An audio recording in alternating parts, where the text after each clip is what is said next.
Hello everyone. How's it going? Hope everything's alright. So today the video is going to be about Mermail Atlantean or Water Xyz, right? Whatever. Water Xyz is like the OG name of this deck, but Mermail Atlantean is the new name for this deck, at least on DLM. So, just to give you a quick summary, is this a good deck? It is a good deck. Can this deck hit King of Games? It can hit King of Games. Do I recommend this deck? No. I'll tell you why. So let's talk about the good things about this deck. Going first, if you open combo, by combo I mean Dweller plus Croco. It is an oppressive turn one, kind of oppressive. I'll tell you why. Because Dweller will carry a pop, right? So Dweller has a pop. So you pop one card and then you lock the graveyard, right? And then Croco, you discard two cards, you pop another card. So far you popped two cards. If you discarded one of the two discards was infantry, you are now popping three cards. And if you discarded two infantries, you popped four cards and locked the graveyard. Depending on your hand, depending on what you discard, right? Minimum two pops, maximum four pops on your opponent's turn, and you lock the graveyard. That is oppressive. That is very good, right? Can you consistently get this combo, which is 7 plus Diva? That's basically it. In order to get this combo, you need 7 plus Diva. How consistently can you get this hand which carries those two cards, which has those two cards? Fairly consistently, because you have Murray of Greed. Hooray, hooray. This card got off the ban list, so we get to play 3 of them. And it's really good. It fixes your hand. It allows you to draw into the Diva and the Bestias. Okay, 7 plus Diva is combo. Now, that's the sorry. That's the good thing about this deck. Now let's talk about the points of weaknesses of this deck. And this is why I don't recommend this deck, right? This deck cannot effectively go second. I'm gonna be very honest with you guys. This deck really struggles going second, right? It kind of dies to one back row, if I'm being honest with you. Like a good player with a well-timed back row will stop your plays, will stop the deck entirely, right? Going second against Destiny Heroes, against Rockets, against a deck that can put up some back row or put up like a Dystopia which pops, right? Which is a disruption, right? Yeah, a well-timed disruption stops your turn. Now I'm talking about the version without the frogs. Okay, because some people simply just not play. They don't play the frogs entirely, and they they end up playing it. No. Keep that inside. And then they just fill the, Megalo, right? Megalith. I'm a Megalith player actually. So put this, and they put, I don't know, whatever else they put. Okay, doesn't matter. They played that way without the frogs, right? That version doesn't have the capabilities of playing through disruption. You know what I'm saying? So that's what I've realized, right? So going back again. So yeah, let's lock it again so we can talk. Come on, game. Okay, good. So when you play it with the frogs, you can at some capacity play through disruptions. Play through at least one disruption. Okay, at some capacity. You have plays with the frogs. And this is why I played with frogs, right? It's good. Now, that's one of the main reasons why I don't want you to invest in this deck. This deck really can't play through disruptions effectively. Okay, as I said, a well-timed disruption stops your turn. The second reason is, look at how expensive this deck is. You have a Bestias and Diva. They come from the same box, which is the Cyber Dragon box, right? So That's both main boxes, which is on discount, which, okay, they're on discount. And then you have frogs, which come from another main box, which could also be on discount. Dragoons, they come from another mini box, right? I guess the frogs come from the same box as the Atlanteans. Gaia Genesis and Marksman is from Gaia Genesis. Yeah, so they both come from the same box. So frogs, they come from the same box as infantry, but those are main box cards. You know what I'm saying? Those are main box cards. And then you have Murray of Greed, which comes from a mini box, right? Another one. And then you have Trishula, comes from another mini box as well. Krakow comes from another mini box. Dweller comes from another mini box, right?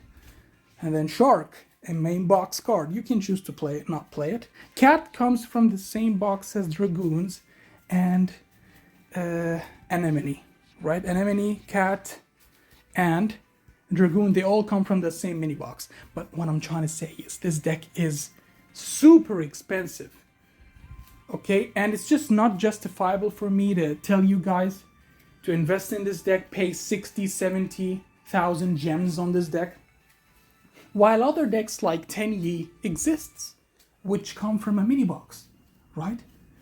You can quickly build a deck, right? Sorry, and then enjoy the deck. Basically, it's a cheap deck, good deck, and it's meta, right? You have also other decks like. So what I'm trying to say is the deck is very expensive, and there is no actual reason for you to invest in it. It's good going first. It struggles going second. It struggles. You will see in the replays. It struggles. That's the main reason why for me, I say no. I say no. Don't build this deck, right? Now here's the thing. You can build this deck if, number one, you already have the Divas and the Abestius. You're already like a Cyber Dragon player, or you're basically a Water Xyz player, OG Water Xyz player, and you already have those cards. Then it's just justifiable to build this deck and complete it, right? Because you already have the Dwellers, you have the Divas, so you don't have really much to farm for, right? But if you don't, you want to build this deck from scratch, don't do it. Don't do it, my man. This is just not worth it, in my opinion. Build something that is better, right? Well, to me, if you're now, I already built the deck. That's why I'm telling you all this, right? So you don't do the same thing and just. Now the thing is, I'm not really upset about building this deck. It's because I'm a big fan of Water Xyz. I already had the Divas because I'm a Cyber Dragon player, so I had the cards. So basically, when it comes to decks, like you can see there is a trend in what I'm doing. Well, I always play rogue decks. I have all kinds of top tier decks. Like most of the top tier decks in the meta right now, the Destiny Heroes, all that jazz. I have those decks. I just don't play them, you know. Like the Destiny Heroes, like But I don't play top tier decks. I don't play meta decks because they are proven to be good. So there is no point of playing them, right? They are proven to be good decks. No point of playing them. So I only play rogue decks because those are the decks that need some, you know, that I need, like the people need to shed some light on them. You know what I'm saying? Where is it Arc 5? It's Zexel. So basically, I play only rogue decks, and also one of the reasons why I love those kind of decks where it's basically monsters, right? It's just monsters. You get to enjoy the deck without staples. It's good the way it is, without using any staples. And I like those kind of decks. I fall in love with them quickly, right? Because they don't need staples and they're just good the way they are. Another example here is actually Megaliths. Funny enough, I hit King of Games with this deck I hit King of Games 12 times with this deck. That's how much I loved it. That was way back in the day. Way before the Master of Rights nerf and all that jazz. Thank you, Konami. I only played 2 DLE tournaments. That was back when Onomats were tier 0, and I topped in both of them with megaliths. One of them was top 32, one of them, the other one was top 16. I don't remember if it was top 16. That happened 2 years ago. I literally don't remember. I don't even remember what I ate yesterday. So, but as you can see, I'm a big fan of decks that are just monsters, and they work perfect. And I topped, and I'm gonna be honest, I only topped in those 2 tournaments because people didn't know what the hell I was doing half the time, and that's why I topped, right? But once I started playing against good players, top 32, you play against the best players now, right? Yeah, they immediately knew how to stop me, and the dream was over. You know what I'm saying? I only played, as I said, 2 tournaments in my life, DLE, and those 2 tournaments were DLE, and I topped in both of them, and I enjoyed the deck. But that was way back in the day, and now the deck is so power crept. There's no point of playing it. So anyway, that's the main. I don't know why I went on a rant about this. I hope that's fine with you guys. So I guess don't build this deck, guys. If you're gonna build it from scratch, don't do it.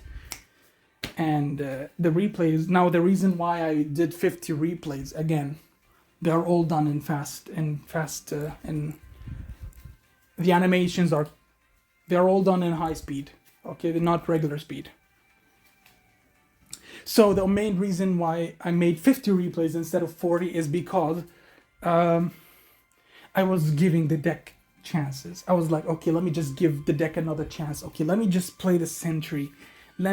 Because the first half of the video, I played without Sentry, and the second half, because I was losing a little too much, so I was like, let me just play in the Sentry and play 22 cards, right, and see what happens. And I liked Sentry more in the second half of the video. So, yeah, as I said, well, what was I saying? I don't remember. So anyway, enjoy the why I did 50 replays is because I was giving this deck another chance. Giving it more chances. Okay, let me play. I'm not opening well. Okay, let me give it another chance. Let me give it another shot. Let me go against more decks. Let me see what I can do. I gave it way too many chances, and it's just, there's no point. There is simply no point. Now, the replays will prove what I'm saying. Okay, I don't claim stuff without proving them, right? So I have to prove them, and this is my way of proving them. I play the deck in front of you guys against all kinds of decks. I record the losses, the wins, and you see yourself. Okay, you judge the deck, right? And see, say whether it's good or not good, worth your 70,000 gems on this deck, or should you just invest in other decks like 10E and yeah. So enjoy the replays. I'm talking a little too much again. But yeah, take care. Bye bye.